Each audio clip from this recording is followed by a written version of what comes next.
আল্লামা দেলোয়ার হোসেন সাঈদীকে যে অপরাধে দণ্ড দিয়েছিল তিনি সাঈদী ছিলেন না, তিনি ছিলেন আরেকজন।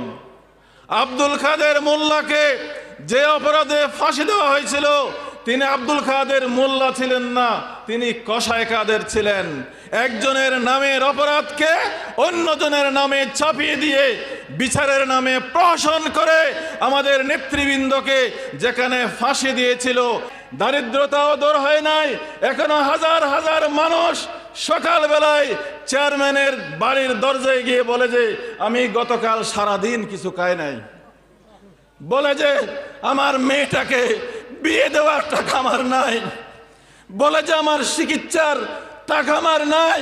আজকে আমরা হাজার কোটি টাকা দিয়ে পদ্মা সেতু তৈরি করি, মেট্রো রেল তৈরি করি, কিন্তু কক্সবাজার সদর হাসপাতালে আমার একজন বাহাসারার